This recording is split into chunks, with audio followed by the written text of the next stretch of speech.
Igbo-Ukwu was creating some of the most advanced bronze artworks in the world over 1,000 years ago, while Europe was still struggling to cast basic metal.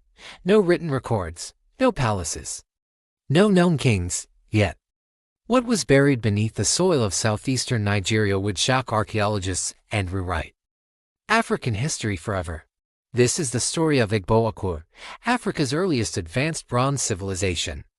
Before we go deeper into this Untold page of history, like this video, subscribe to Untold Pages Official and turn on the notification bell, because stories like this are rarely taught in schools, and once you miss them you may never hear them again. Now, let us travel back in time. Igbo-Ukwu is located in present-day Anambra State in southeastern Nigeria. For centuries, it was an ordinary community until an accidental discovery changed everything. In 1938, a local man digging a well uncovered strange metal objects buried deep underground. At the time, no one understood their importance. Years later, archaeologists returned to the site, and what they found stunned the world. They uncovered bronze and copper artifacts dated to around 800 to 900 CE, making them some of the oldest and most sophisticated metalworks ever found in sub-Saharan Africa. But these were not simple tools. They were masterpieces. The Igbo-Ukwu bronzes were created using a highly complex method known as lost wax casting. This technique requires extreme precision, planning, and deep knowledge of metallurgy. Even more shocking, these bronzes were not rough or basic.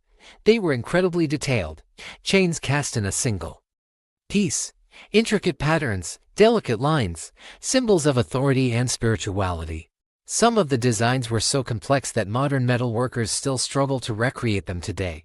This raised a powerful question: how did a society with no known writing system, no massive empires, and no visible urban ruins develop such advanced bronze technology so early in history? And here is where the mystery deepens.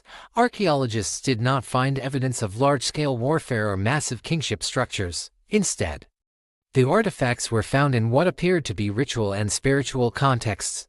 This suggests that Igbo-Ukwu may not have been ruled by warrior kings but by priestly elites or sacred authorities. Power was not expressed through conquest but through spirituality, knowledge, and craftsmanship. The bronzes themselves tell a story. Many were decorated with symbols believed to represent cosmology, status, and communication with the spiritual world. This suggests Igbo-Ukwu society was deeply philosophical and spiritually advanced. But there is something even more fascinating. Chemical analysis of the metal revealed that the copper and bronze used at Igbo-Ukwu likely came from long-distance trade networks, possibly stretching across West Africa and even beyond. This means Igbo-Ukwu was not isolated, was connected to regional trade, connected to knowledge exchange, connected to a wider African world long before European contact. This completely destroys the myth that ancient African societies were closed, primitive, or disconnected from global development. Now, here is the suspenseful part historians still debate today. Where did this advanced knowledge come from? Was it independently developed? Was it influenced by North Africa?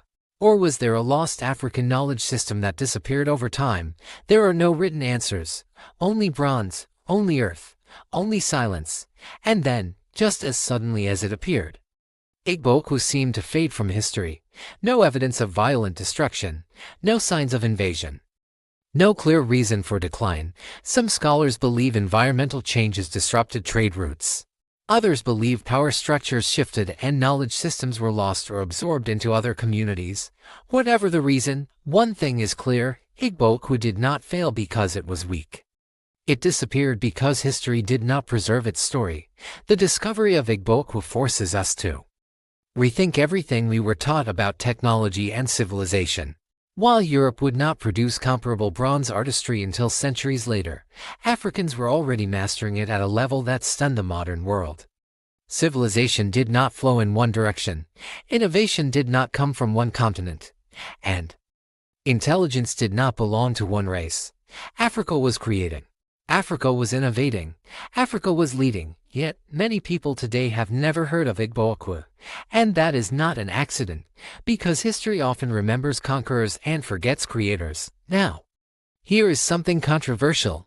Some historians claim that the Igbo-Ukwu bronzes were actually made after European contact, and that Africans could not have developed such advanced bronze casting on their own.